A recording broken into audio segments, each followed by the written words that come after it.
IMF 때처럼 이렇게 급등하는 상태라고 보진 않아요. 왜냐하면 우리가 돈이 없어서 1,400원이 된 게 아니잖아요. 우리가 돈이 너무 많아서 1,400원이 됐잖아요. 미국에 투자하느라고 달러를 사서 1,400원이 되는 것도 있으니까, 외국인이 안 들어오는 것도 물론 있지만 내려갔을 때 살려는 사람들이 많을 거라는 거죠. 1,350원, 1,300원 가면 달러를 더 사고 싶을 것 같은데 이런 거죠. 1,400원은 비싸 이렇게 생각은 하고 있지만 과연 1,300원 갔을 때 안 살래?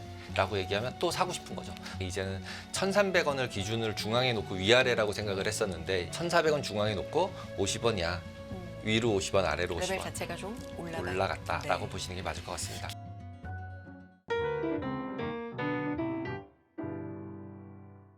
자, 이제 시장 얘기 좀 또 이어가 보겠습니다. 테이버레벨 강승희 대표 나와 계십니다. 안녕하세요. 안녕하세요. 대표님, 트럼프 랠리 이어지고 있는데 결국 그 핵심에 비트코인이 있나 봅니다. 네. 비트코인. 어제 제가 이 시간쯤에 뭐 8만 1,000달러 이런 얘기 전해드렸는데 하루 만에 지금 8만 8,000달러. 네, 돌파 소식이 뭐 계속해서 8만 7천, 8만 8천 이렇게 높여가고 있는 상황이에요. 네, 대단하네요. 대단합니다. 나 크립토 대통령이 되겠다. 이런 발언을 시장은 강력하게 좀 믿고 있는 걸까요? 어쨌든 수급이 그냥 꼬인 것 열광을 같다. 하면서. 그러니까 결과가 나왔는데 파는 사람이 없는 거잖아요. 그러니까 기본적으로 이 코인이라는 것 자체는 믿음의 영역이라고 매번 말씀을 드렸지만 파는 사람이 없는데 계속 사고 싶은 사람이 늘어나는 상태다라고 보는 게 맞을 것 같습니다. 이 코인에 대한 이야기 저희 뒤이어서 경제 홍풍 시간에 크립토 레벨 세이 컨설턴트와 자세하게 또 얘기 나눠볼 예정이니까 여러분 끝까지 함께 해주시기 바랍니다. 자, 오늘은 어떤 얘기를 좀 해볼까요? 환율. 네, 환율 미 달러에 대해서 얘기를 해보려고 하는데요. 어쨌든 지금 달러가 강세가 다 기록되고 있잖아요. 거기다 트럼프가 얘기할 때는 약간 약세를 선호하는 것처럼 과거에 이제 얘기를 했었고, 당선되기 전에 그랬는데 실질적으로는 지금 달러 강세가 계속되고 있고, 거기다가 이제 뭐 코인, 그 다음에 뭐 테슬라, 그 두 개가 지금 어쨌든 제일 큰 핫 이슈로 진행이 되고 있는 것 같아서 약간 아침에 좀 지겨울 것 같지만 일단 환율 결정이 되는 여러 가지 사항들, 그 다음에 조금만 지나가 생각해보면 옌캐리 트레이드 얘기도 계속 나왔었고, 그 다음에 최근 들어서는 이제 유로 약세, 뭐 이제 1대1로 맞춘다, 페리티 맞출 만큼으로 유로가 약세가 될 거다, 이런 얘기들도 계속 나오고 있는데, 그런 이제 환율 관련돼서 실제로 또 우리나라는 또 1,400원도 넘어가고 그래서 넘어갔죠 이미. 그래서 그런 부분들이 있어서 미 달러의 향방이 전체적으로는 이제 포트폴리오 관점이나 이런 데서도 중요하지 않을까라고 생각이 들어서 한번 짚어보려고 합니다. 네. 강달러는 계속되고 있는 상황이고 그에 따른 뭐 시장의 영향, 이자율도 그렇고요. 우리가 흔히 말하는 금리도 그렇고 경제 성장률, 무역 수지, 뭐 지정학적 요인 다 한 번에 살펴봐야 될 것 같은데. 살짝 일단 요인은 책에 나오는 것들로 보면 제일 첫 번째가 이자율 차이인 거죠. 두 개의 나라를 통화를 바꾸는 거니까, 제가 매번 환율이란 건 뭘 사는 게 아니라 바꾸는 거라고 상대적으로. 제가 상대적으로 바꾸는 거기 때문에 A하고 B하고 중에 더 좋은 걸로 바꾸려고 하는 사람들끼리 이제 교환을 하는 거기 때문에 이자율 차이라는 게 중요하고, 또 경제 성장률 차이가 또 중요하고, 그다음에 무역 수지도 결국은 누가 더 수출 수입을 더 많이 하자는 거잖아요. 근데 이 부분은 또 이제 또 지금 트럼프 때 제일 중요한 관세 이슈가 여기에 또 들어가 있고, 그 다음에 이제 정치적인 부분들이랑 지정학적인 부분들이랑 결국 또 전쟁 얘기가 다 들어가 있고, 그러면서 이제 여기서 제가 하나 더 쓴 거는 이제 스테이블 코인을 적었는데, 지금 이제 홍콩도 그렇고 중국도 그렇고, 홍콩이나 이제 중국이나 같은 데니까 스테이블 코인에 대해서 굉장히 여러 가지 제도들을 다 만들고 있거든요. 만들었고 이미. 그런 상황에서 지금 현재 다음번에 나올 만한 이제 이슈가 스테이블 코인이 아닐까라고. 비트코인은 뭐 워낙 잘 가니까 잘 가는 거고, 스테이블 코인은 실질적으로 우리 금융시장 자체에 영향을 미칠 가능성도 있는 거라고 보시면 될 거. 스테이블 코인 정확하게 뭐예요, 의미가? 달러랑 똑같이 움직이는 코인. 비트코인은 막 올라가잖아요. 이건 그냥 달러인 거죠. 달러와 연동된. 네, 달러와 연동된, 미국 자산과 연동된. 그 다음에 이제 지금 어떻게 보면은 홍콩 달러를 제가 이제 코인이나 똑같은 거다, 스테이블 코인이랑 이렇게 얘기를 예전에 했었는데, 왜냐하면 이제 홍콩 달러는 페그돼 있어서 달러랑 똑같이 움직이는 거거든요. 그래서 예를 들어 미국에서 25bp 금리 인하를 하면 홍콩 달러는 바로 25bp 금리 인하를 그 다음날 바로 해요. 그러니까 자동으로. 그렇다는 얘기는 결국은 달러에 연동이 돼 있는 거고, 그래서 이제 제 생각에서는 홍콩 달러는 결국 스테이블 코인이랑 똑같다. 그 다음에 그 뒤에 뭐가 있어? 라고 보면은 미국 국채에서부터 미국 자산을 그대로 가지고 있다. 그래서 결국은 미국에서 먼저 스테이블 코인을 글로벌로 확 뿌려서 사용할 수 있게 뿌릴 건지 아니면 홍콩이나 중국에서 먼저 뿌릴 건지 이거에 따라서도 금융시장 전체에 영향력은 굉장히 클 것 같다라는 생각이 듭니다. 네. 그렇다면 다음은 이자율 봐야 되겠죠. 네, 기다리고 이자율이 제일 네. 제일 중요하니까. 근데 이제 금리차이. 다른 나라들이랑 비교를 해야 되니까 이제 가장 간략하게 미국, 그다음에 영국, 독일, 일본, 그다음에 중국 이렇게 네 개를 가져왔는데 네. 위에 이렇게 둘이 같이 있는 게 이제 미국하고 영국이에요.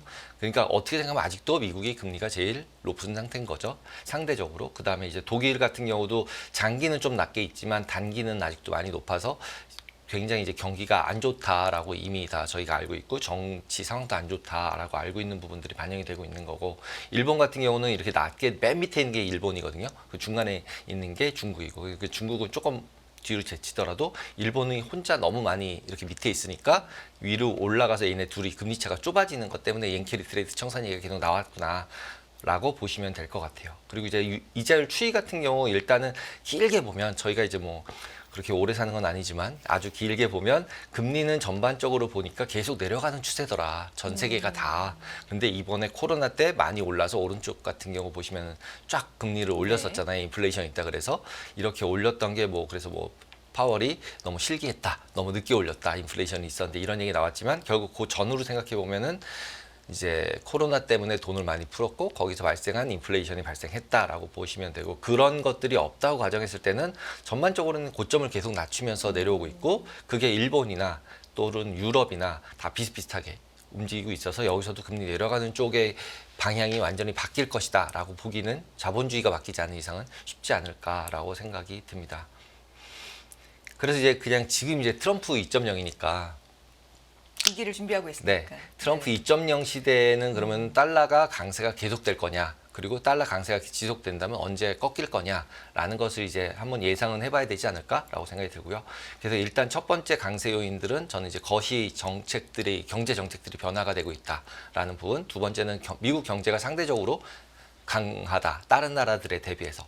그리고 세 번째로는 정치적 불확실성이 미국은 해소가 됐는데 딴 나라들은 해소가 되지 않았다, 오히려 거꾸로. 그 다음에 무역 수지나 무역 역학 관계들이 바뀌고 있고, 그 다음에 리쇼링 관련해서 미국으로 이제 공장들을 들어오게 하고 있다. 거기에 맨 마지막으로 기술 패권 부분. 이렇게 5가지 정도를 생각해 보면 윗달러 강세가 더 유지될 가능성이 많아 보인다라는 게 제 생각입니다. 그럼 하나씩 한번 보시면은 결론은 달러 강세가 더 강화될 것이다. 약화가 되진 않는다는 거죠. 오히려 막 달러가 지금 우리로 따져서 1,400원 이하로 갈 것 같아. 작년까지만 해도 그래 1,350원, 1,300원대 가지 않겠어. 그런데 이제는 1,400원, 1,400원을 노말로 봐야 돼. 뭐 이런 분위기로 다 바뀌었잖아요. 뉴노멀이라는. 네, 뉴노멀이라고 할 정도로. 그러니까 확 바뀐 거죠, 뭔가가. 그러면 그 바뀐 이유가 결국은 지금 트럼프도 있고 그다음에 미국이 다른 나라 대비 경기에 좋은 부분이 제일 있다는 게 제일 큰 것 같아요. 그럼 달러 강세가 이어질 요인 첫 번째, 거시경제 정책 변화. 네. 이 부분. 그래서 이제 일단은 트럼프 되면서 친기업 규제, 그 다음에 세금 감면이 제일 크죠. 세금 규제를 감면 완화해주고. 네, 완화해주고 네. 세금을 낮춰주니까 네. 기업들의 순이익은 높아지겠죠. 그러니까 주가 올라가는 거죠. 뭐 그러다 보니까 외국인들은 저희를 포함해서 지금은 저희도 맨날 얘기할 때 미국 자산 사야 돼, 뭐 이거잖아요. 지금 달러 주식 사야 돼. 한국 주식을 안 했어야 되는데 맨날 이러고 있는데, 그러나 한국 주식은 또 있죠. 그죠? 그런 상황이고, 그다음에 연준 같은 경우도 결국은 최종금리를 계속 2%대라고 인플레이션 얘기를 하지만 최종금리를 2%가 될 거라고 믿는 사람은 이제는 없는 것 같아요. 그러니까 3에서 3.5 사이라고 대부분 다 믿고 있고, 그 얘기는 그만큼 금리가 상대적으로 높아질 거라고 예상은 이미 한 거죠. 장기 쪽 같은 경우는. 그러다 보니까 이제 장기채 금리 같은 경우는 오히려 금리 내리는데도 오르고 있었고, 그게 이걸 반영하고 있다라고 보시면 될 것 같아요. 근데 꼭 이쪽만 보지 말고 항상 이제 시장을 볼 때는 이게 아니라면 뭐가 있을까를 생각을 해봐야 돼서, 그럼 달러가 여기서 약세로 전환되려면 어떻게 돼야 돼? 라고 생각을 해보면 네. 빨간색으로 써놓은 미국 경기가 둔화가 돼야 돼요. 둔화가 되려면 왜 둔화가 되지? 생각해보면 고금리 지속돼서 고용이 나빠질 거고, 고용이 나빠지면 연준이 빨리 금리를 내릴 거고 빨리 금리가 내려가면 금리 차가 좁아질 거고 다른 일본이랑 뭐 미국이랑 유럽이랑 미국이랑 다 금리 차들이 좁아지게 되면은 결국 환율이 이 달러가 약세가 될 거야라는 부분들 이게 교과서에 나온 첫 번째 거니까 이자율 차이가 줄어드는 부분들 그다음에 이제 국가 부채가 증가하고 있어. 그래서 결국은 달러는 장기적으로 불안정해. 저렇게 빚이 많은데 어떻게 이렇게 되면서 미국 달러 신뢰도가 약해질 거야. 이렇게 되는 게 반대편에 있는데 조금 아까 말씀드린 그 두 가지 양쪽 측면을 보고서 야 어느 쪽이 더 될 가능성이 높을까라고 생각을 해보면 지금 분위기로 봐서는 일단 트럼프가 됐고 그런 상황에서는 결국 친 기업 정책 그다음에 감세 정책은 확실하게 눈에 보이는 거잖아요. 그러니까 약간은 더 강세 초록색 쪽이 유리하지 않을까. 그다음에 이제 실제로 보면 이제 머스크 지금 계속 뭐 테슬라 얘기 나오지만 네.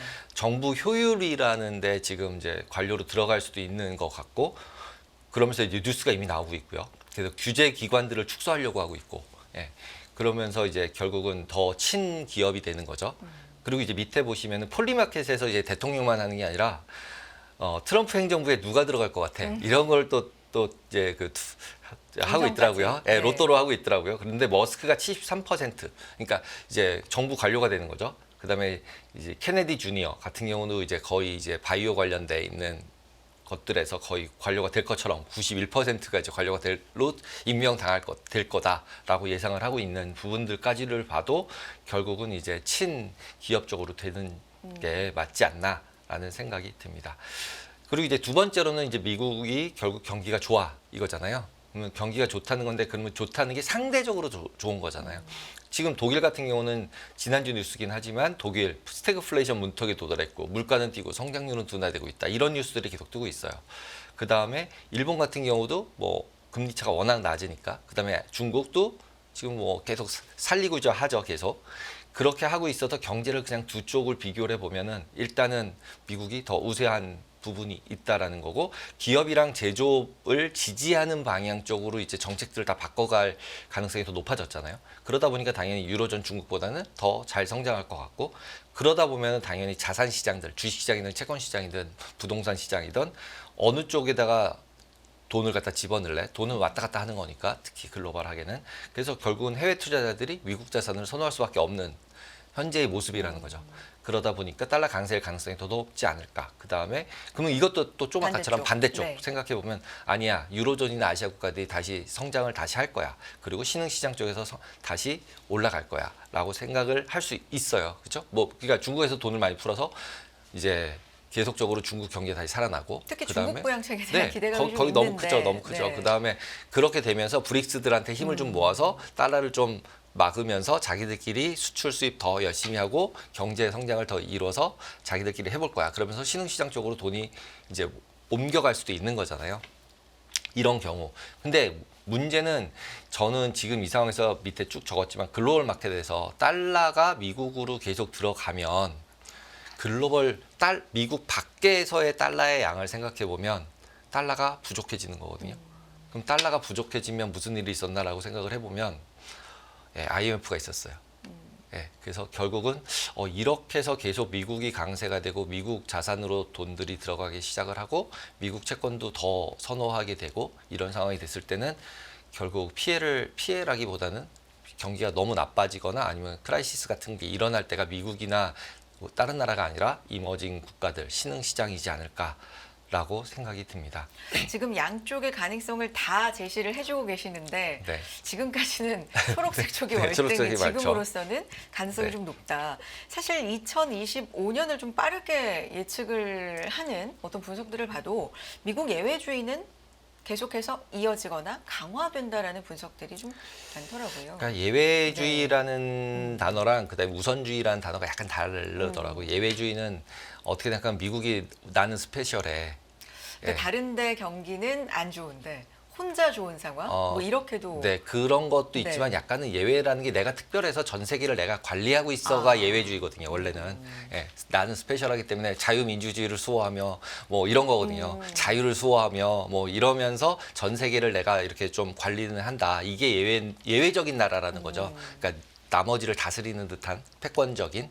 근데 지금 분위기는 거기도 좀 뒤에 하겠지만 나는 나만 잘 살 거야.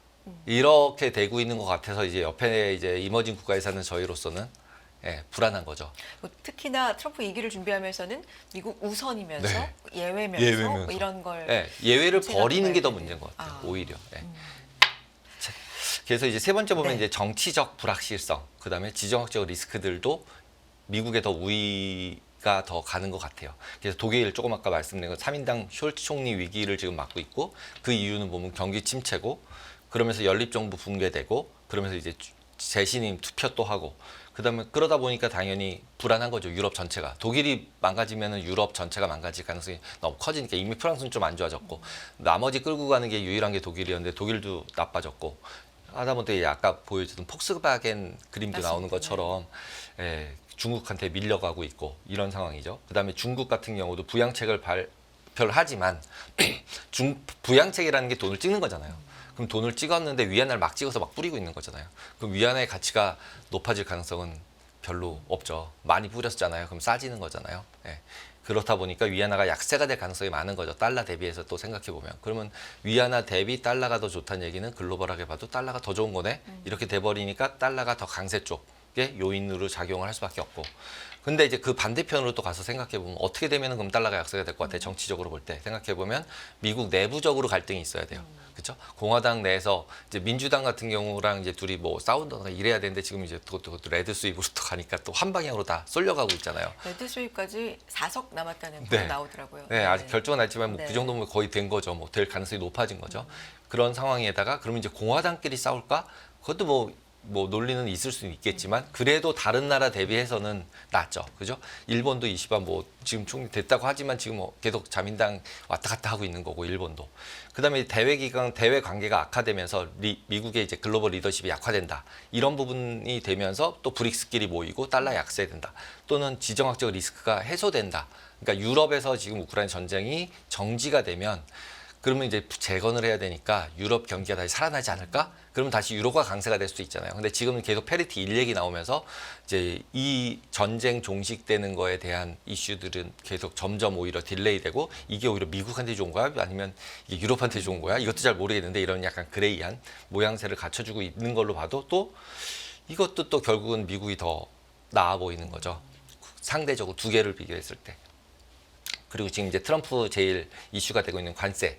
특히 이제 중국에 대해서는 뭐 관세 부과해서 하겠다는 건데 이거는 이제 중립을 맞추겠다는 거잖아요. 내가 지금 너한테 너무 많이 수입을 하니까 무역 적세 내가 줄일 거야 이거잖아요. 그래서 관세 높여서 니가 안 팔리게 할 거야 이런 거니까. 근데 이제 이거랑 그 다음에 이거 말고도 USMCA라고 그래서 이제 예전에 나프타였던 게 미국, 카나다, 멕시코가 협정을 해놓은 경기 그 공동체가 있는데 자유무역을 하는 거죠. 근데 이 여기 같은 경우도 실제로 내용을 읽어보면 미국 산업을 보호하고 재산권을 보호하고 그 다음에 노동 이런 것도 다 이제 공정하게 해야 된다. 공정하다는 얘기는 잘 사는 곳과 못 사는 곳이 공정하게 하면 잘 사는 곳이 무조건 유리하잖아요. 그러니까 중국에서는 나 그렇게 못하겠다는 거고 이렇게 보시면 될 것 같고. 근데 이 관세에 대해서도 한 부분 이제 생각해 볼 건 있는 게 이런 얘기는 나오잖아요. 관세를 그냥 높게 매기고 때리고 끝이 아니라 그게 다시금 미국의 인플레를 올리는 자극하는 역할도 거죠. 자극하는 네. 것도 할 네. 거기 때문에 뭐 이거를 마냥 그렇게 올리는 게 편안하게 할 수만은 없다. 그래서 이제 이런 오른쪽에 얘기들. 이제 빨간 네. 글씨로 제가 네. 적은 게 소비자 비용 증가 그러니까요. 라는 부분도 있고 네. 그다음에 글로벌로 봤을 때는 경제 자체에는 아까 달러가 부족해진다 그랬지만 무역이 안 되게 되면 달러의 권한은 없어지죠. 결제를 계속 달러로 하면서 달러가 더 가져가야 되고 그러면 이제 또 각 교역국 간에 이제 마찰이 생기게 되면은 기본적으로 공급망 이슈라는 것도 그런 거에서 나온 거잖아요. 무역을 안 하고 그냥 각자 살다가 보니까. 그래서 이런 부분들이 오히려 무역 전쟁이 일어나고 보호무역주의로 바뀌었을 경우에는 서로 이제 뭐 갑자기 광물 나 너한테 수출 안 해. 이런 걸 이제 중국이 하는 거죠. 제일 히토리오 안 해. 뭐 이렇게 되면서 싸우게 되면은 기본적으로는 글로벌 경기로는 나빠질 수 있는 거죠. 지금 말씀드린 것처럼. 그래서 그 부분은 지금 이제 빨간색으로 악재로도 있을 수가 충분히 있는 거죠. 근데 이제 거기에 이제 그 양쪽 두 개 중에서 그러면 이제 어느 쪽이 더 유리할까라는 부분들은 또 판단을 해야 되는 거고. 그다음에 리쇼링 부분들, 미국 우선주의, 리쇼링들, 그다음에 결국은 그렇게 되면 공장을 미국 내에서 생산을 하니까 일자리도 많아지고 경제적으로 봤을 때 안정성이나 성장성은 더 도모할 수밖에 없는 상태. 근데 만약에 지금 이런 무역 협정들이 다 실패하고 그러면서 무역 수지가 악화는 계속되고 그러면서 달러 가치가 계속 약화된다. 이러면 뭐 다시 달러 약세가 될 수 있죠. 근데 지금 현재 상태 내에서 봤을 때는 저는 이 부분이 트럼프가 하는 게 양쪽을 비교해서 결국은 관세를 높여서 안에 자기네들이 만드는 상품들이 글로벌리 경쟁력이 있을 때까지 지금은 아직 안 만들고 있잖아요.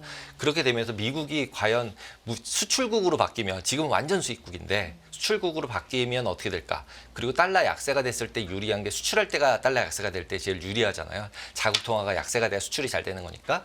그러면은 결국은 달러 약세 전환되는 시기는 어느 정도의 리쇼링 완성이 되고 상품들을 자기가 좀 수출하는 게 많아지는 지금 이제 석유, 가스 이런 것도 수출하려고 다 하고 있잖아요. 그러니까 수출량이 좀 많아지는 상태, 무역 적자가 줄어드는 상태가 돌아가면서 달러 약세로 전환되니까 달러 약세 언제 될 거야라고 볼 때 오히려 무역 수지가 어떻게 되는지를 보면서 조금씩 보는 게 좋을 것 같다. 그리고 그 뒤에 건 이제 어저께 블룸버그에서 들어온 뉴스였는데 이제 트럼프 이제 그 무역 적자 부분인데 한국이 제일 많더라고요. 네, 네. 이거 좀 이래서 우리가 1,400원 가는구나 이런 느낌이 들었었습니다. 그리고 이제 맨 마지막으로는 이제 아시아 기술 패권 부분. 네. 그러니까 AI 기술 패권 부분 같은 경우는 결국은 기술적 우위가 누구한테 있어라고 얘기했을 때 아무도 반항을 할 수가 없죠. 지금 미국 말고 AI 기술 패권 가진 데가 있냐라고 얘기하면 별로 없다라고 보이고 그다음에 글로벌하게 기술 경쟁했을 때도 어느 정도 우위를 가질 수 있을까라고 생각해 보면 중국이 그나마 따라오고 있어서 결국 중국 죽이기를 하고 있는 거기 때문에 기본적으로는 기술 패권 부분으로 넘어가는 게 아니냐. 그 다음에 이제 자본 같은 경우도 AI 투자를 해야 되면 어디다 해야 되느냐라고 생각했을 때는 결국은 미국 기업들한테 투자가 될 수밖에 없는 상태다. 그리고 곰곰이 생각을 해보면 빅테크들도 수익이 나잖아요. 그리고 빅테크가 수입을 그 AI 투자를 계속 하잖아요. 근데 그 AI 투자하는 거는 다른 데가 있으면 다 망했을 텐데 수십 조씩 하니까. 근데 얘네들은 빅테크들은 안 망하잖아요. 왜냐하면 뭐 유튜브가 됐든 그다음에 마이크로소프트가 됐든 투자를 하고 애플도 됐건 글로벌하게 B2C로 수익을 내서 그 수익 난 돈으로 투자를 하고 있어요. 그러니까 결국은 투자를 생각을 해보면 저렇게 돈이 될지 안 될지도 모르는데 투자를 할 수 있는 기업이 어딨어? 라고 생각을 해보면 별로 없다는 거죠. 너무 천문학적인 돈으로 들어가고 있기 때문에 그래서 큰 모델 부분들에 대해서는 AGI나 이런 큰 이제 진짜 제일 오리진이 되는 모델에 대해서는 이미 게임은 끝난 것 같은 느낌. 중국하고 미국하고 싸우고 있는 느낌이고 그게 결국은 기술 패권이고 여기서 이긴 쪽에서 가져갈 거기 때문에 결국은 미중 갈등은 쉽게 해소가 되지 않을 거고 그러면 앞에 거랑 다 연결이 되죠. 그러면 이제 결국은 기술 패권 부분으로 넘어가는 게 맞나 보다. 이거는 이제 방위, 국방에까지도 다 연결이 돼 있고 그러다 보니까 결국은 돈이 그럼 어디로 흘러갈 것 같아 라고 하면 또 AI 투자할 때도 투자 기업을 고를 때도 또 실리콘밸리나 미국에 있는 기업을 골라야 되고 그러면 결국은 또 달러가 있어야지 미국에 들어가서 투자를 하는 거잖아요. 그러니까 결국은 지금 현재 상황은 달러 강세되는 요인들이 훨씬 더 많다. 이렇게 보면 될 것 같습니다. 5가지 요인이었습니다. 끝에서부터 가면 AI 기술 패권 마지막으로 말씀해 주셨고 무역 역화, 네, 재산업화, 리쇼어링을 비롯해서 그리고 정치적인 불확실성, 지정학적 리스크가 포함되어 있는 그리고 미국 경제 지표가 뭐 계속해서 좀 견조하게 나오는 상황, 거시 정책의 변화 이런 것들로 봤을 때 달러 강세가 될 요인, 강세가 좀 완화되는 약세 쪽으로 반응할 요인을 균형적으로 살펴봐 주셨지만 현재 상황으로 봐서는 강세가 더 강화될 요인이 훨씬 더 확률이 높아 보인다. 약세가 안 된다라고 봐야 되는 거죠. 내려갔을 때 살려는 사람들이 많을 거라는 거죠. 1,350원, 1,300원 가면 달러를 더 사고 싶을 것 같은데 이런 거죠. 1,400원은 비싸 이렇게 생각은 하고 있지만 결국은 비싸니까 조정은 받을 수 있죠. 당연히 약세가 더 강세가 딱 원화가 강세가 될 수 있는데 과연 1,300원 갔을 때 안 살래? 라고 얘기하면 또 사고 싶은 거죠. 빠지면 사야지라고 얘기하면 생각보다 덜 빠지게 되고 그럼 이제 한국은행도 정책 수립하기가 되게 어렵고 그러니까 미리 이제 뉴노멀이라고 이제 딱 얘기를 해주신 거죠. 너무 약세 기대하지 말아라. 정확히는 강세가 여기서 더 강화된다라기보다는 약세가 될 만한 요인이 그렇게 별로 없다. 보이지 않는다라는 게 좀 네. 더 맞는 표현일 것 같네요. 지금 1,400원 뉴노멀 네. 얘기 여러 번 해주셨는데 지금 넘어선 상황이고요. 넘었죠. 요거 어느 정도 상단 뭐 외환 어떻게 보고 있나요? 저는 네. IMF 때처럼 이렇게 급등하는 상태라고 보진 않아요. 왜냐하면 우리가 돈이 없어서 1,400원이 된 게 아니잖아요. 우리가 돈이 너무 많아서 1,400원이 됐잖아요. 우리가 미국 주식 사느라고 미국에 투자하느라고 달러를 사서 1,400원이 되는 것도 있으니까 외국인이 안 들어오는 것도 물론 있지만 그래서 충분히 그냥 뭐 금융위기나 이런 사태까지는 아닌데 뭐 물론 이제 지정학적 리스크 부분도 이제는 다 우려를 하고 있잖아요. 북한군 이제 우크라이나 보내면서 이제 이런 부분들이 반영이 된 거라면 진짜로 뭐 슈팅을 할 수 있겠지만 그런 이슈들만 생기지 않으면은 지금 뉴노멀이라고 얘기했기 때문에 이제는 1,300원을 기준을 중앙에 놓고 위아래라고 생각을 했었는데 이제 1,250원, 1,350원 레인지야라고 생각을 했는데 이제는 1,350원 내지는 1,400원을 중앙에 놓고 예를 들면 여기서 한 50원만 올라가면 제 생각에는 1,400원 중앙에 놓고 50원이야. 위로 50원, 아래로 레벨 50원 자체가 좀 올라갔다라고 네. 보시는 게 맞을 것 같습니다. 기준 자체가 좀 올라간 면이 있다. 그걸 1,400원, 1,450원 정도로. 그러니까 고점은 네. 그 정도라고 놓고 또 밑에는 이제 1,350원 되면 사고 1,350원 되면 팔고 왜냐하면 중앙은행이 원하는 거는 약세 강세를 아예 원하는 것보다는 변동성이 축소가 되고 사람들이 이 범위 내에 있을 거야라는 인식을 줘야 되거든요. 미국도 마찬가지고, 그러니까 일본도 마찬가지고, 우리도 마찬가지고. 뭐 1,150원이 가든 160원이 가든이 문제가 아니라 그게 오늘 당장 가면 안 되거든요. 나머지 그러면 경제 자체가 다 흔들려 버리니까. 그래서 변동성이 좀 줄어야 되지 않을까라고 생각이 듭니다. 이런 가운데 엔화에 대해서도 계속 좀 주목을 하고 있었는데 일본은행 10월 의사록 일부가 공개됐는데 금리 인상에 좀 신중하겠다라는 또 네. 입장이어서 엔화 부분에 있어서 당분간은 좀 또 약세가 되면서 우리나라 둘 다 약세스럽죠. 네. 이런 부분까지 고려해 보도록 하겠습니다. 오늘 여기까지 듣겠습니다. 테이블랩의 강승희 대표 함께했습니다. 고맙습니다. 감사합니다.